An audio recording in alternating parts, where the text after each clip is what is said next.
Indonesia akhirnya berhasil mengalahkan Filipina dengan skor 2-0 dan akhirnya bisa lolos ke R3 kualifikasi Piala Dunia.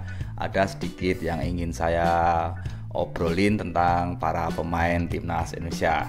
Oke, namun sebelumnya saya ucapkan selamat datang di channel Sepak Bola Tarkam. Mari kita ngobrol bola secara santai dari sisi kita sebagai supporter. Dan tidak lupa selalu saya doakan kepada pemirsa semua agar selalu sehat dan banyak rezeki. Amin. Akhirnya Indonesia lolos ke putaran ketiga atau R3 kualifikasi Piala Dunia 2026.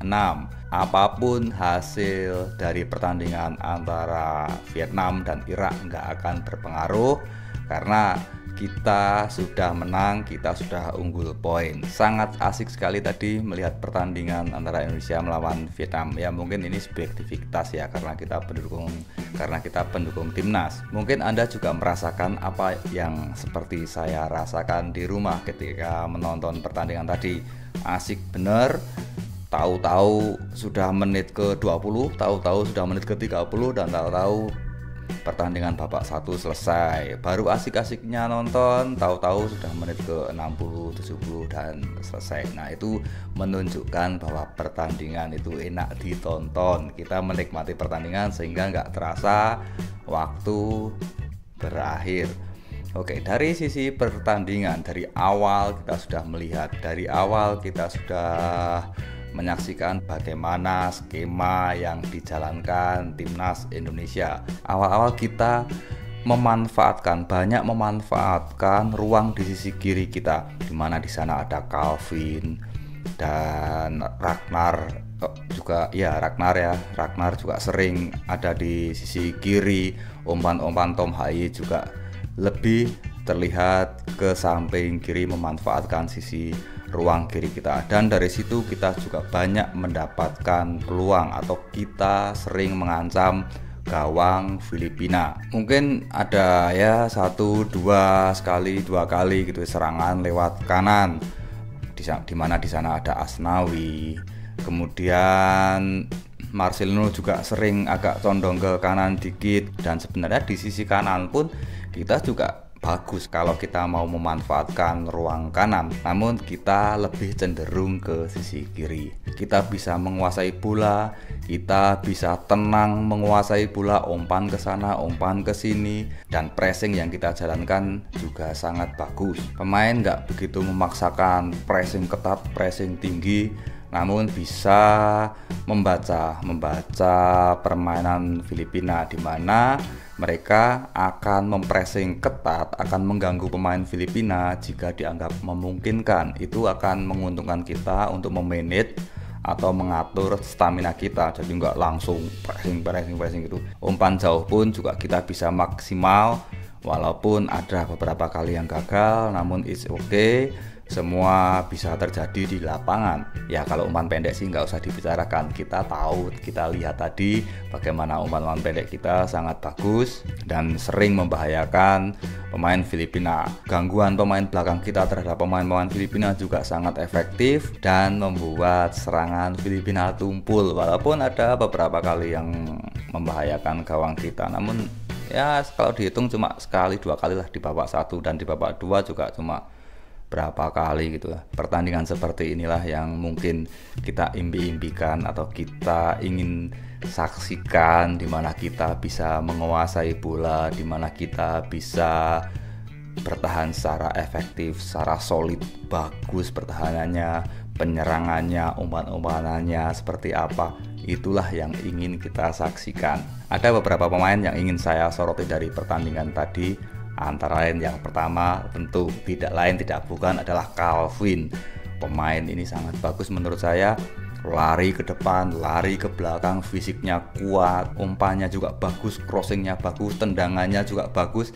Walaupun tadi ada kesempatan dia menendang keras sekali, sayang agak melambung ke atas mister gawang Filipina.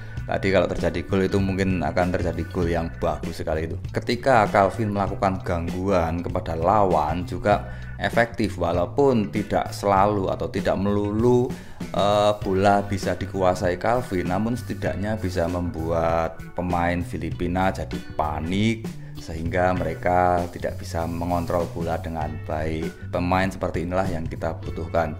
Fisik kuat, umpan bagus, kontrol bola bagus. Kemudian selain Calvin, tentu Anda tahu Tom Haye. Ya, Tom Haye menurut saya tadi juga bermain bagus, menguasai lini tengah di mana-mana. Ketika bola berada di sisi tengah, pasti ada Tom Haye. Ketika membawa bola bisa tenang, nggak emosi, ingin selalu mengalirkan bola ke depan. Dia bisa menahan bola, bisa menjaga bola sambil mencari teman yang dirasa lebih menguntungkan posisinya. Kita nggak bisa membayangkan kalau di lini tengah nggak ada Tom Haye, mungkin umpan-umpan yang kita lakukan juga akan berbeda, jalannya pertandingan juga akan berbeda. Salut sekali dengan Tom Haye, walaupun di babak kedua tadi sudah mulai menurun fisiknya, sudah terlihat seperti kelelahan, namun terus berusaha bermain maksimal. Selanjutnya yang tidak lepas dari mata saya adalah Asnawi, terutama di babak pertama. Sebenarnya Asnawi nggak bermain jelek, dia bermain bagus, dia bisa menyisir lapangan sebelah kanan. Namun saya lihat Asnawi bermain lebih memilih jalur main aman lah.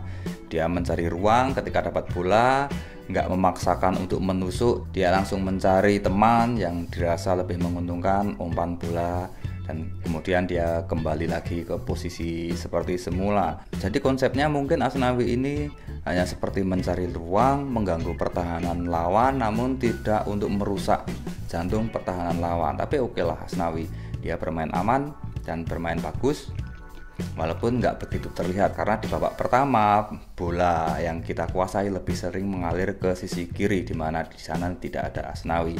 Nah, untuk di babak kedua kita lebih condong ya 50-50 lah, kadang ke kiri, kadang ke kanan, di mana di sana ada Asnawi. Nah, Asnawi ketika di babak kedua lebih terlihat lebih sering menguasai bola, namun konsep permainnya hampir sama, di mana Asnawi berusaha mencari aman, nggak berusaha menusuk atau merangsek ke jantung pertahanan lawan. Ya mungkin konsep strateginya memang seperti itu. Asnawi memang tidak dikonsep untuk merangsek, untuk merusak pertandingan dengan gocekan-gocekan bolanya, namun hanya untuk mengganggu pertahanan lawan saja. Ya, kemudian Marcelino, terutama di babak pertama, Marcelino juga bermain sangat bagus. Menurut saya juga oke lah, punya kontribusi tinggi dalam penyerangan. Dia lebih sering menusuk agak ke kanan sedikit, namun sayang sekali banyak gocekan-gocekan bolanya, memaksakan menggocek bola namun tidak maksimal. Seandainya gocekan bola Marcelino lebih maksimal lagi, itu jauh lebih membahayakan. Seandainya Marcelino lebih cepat mengambil keputusan, lebih cepat mengalirkan bola ke temannya, mungkin ceritanya akan berbeda. Namun sayang sekali tadi seperti sering terlihat terlambat mengambil keputusan, ingin memaksakan menggocek bola sehingga pemain Filipina terlanjur mengganggu dan berakhir tidak maksimal, kurang maksimal menurut saya.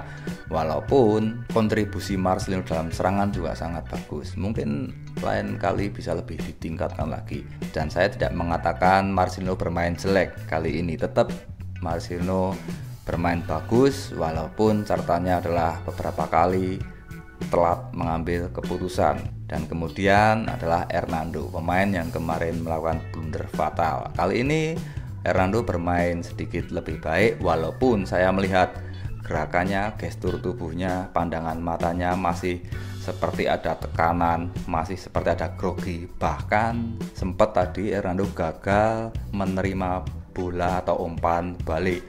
Hampir saja, untung itu bolanya mengalirnya ke luar gawang. Kalau umpannya tertuju ke gawang, jadi gol tadi itu. Hampir saja, untung tadi bolanya keluar. itu semakin membuat Hernando semakin tertekan, semakin grogi, semakin bermain nggak lepas. Dan saya lihat tadi Hernando seperti bermain kurang nyaman karena mungkin ada beban di pikirannya. Terus terang tadi saya ketika melihat timnas menyerang, saya merasa senang, saya merasa terhibur, tapi takut sekali jika suatu saat Filipina melancarkan serangan balik. Kenapa? Kembali lagi kepada Hernando. Hernando seperti masih belum bermain lepas, pandangan matanya seperti ada tekanan.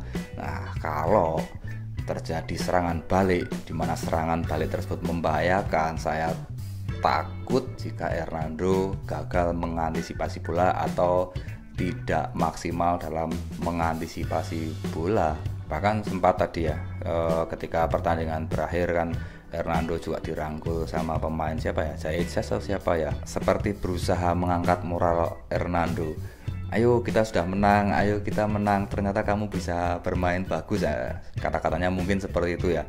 Tetap mengangkat moral Hernando. Ini artinya pemain tersebut atau Zayed melihat bahwa Hernando masih bermain kurang lepas atau masih grogi atau masih ada tekanan, teringat blunder yang kemarin sudah dilakukan. Oke lah, tapi semuanya berjalan baik. Saya melihat pertandingan Indonesia kali ini sangat menghibur, sangat enjoy, menyenangkan sekali. Semua pemain berusaha bermain bagus, penuh semangat, tidak loyo, dan tentunya skema permainan yang dijalankan bisa berjalan dengan baik. Namun jangan lupa, tantangan ke depan akan semakin berat. Kita akan bertemu tim-tim yang lebih kuat. Kita harus mempersiapkan diri dengan baik, dan tentunya para supporter jangan memberikan komentar-komentar negatif yang bisa merusak suasana sepak bola Indonesia. Oke, selamat berjuang di R3 dan Piala Asia. Semangat terus,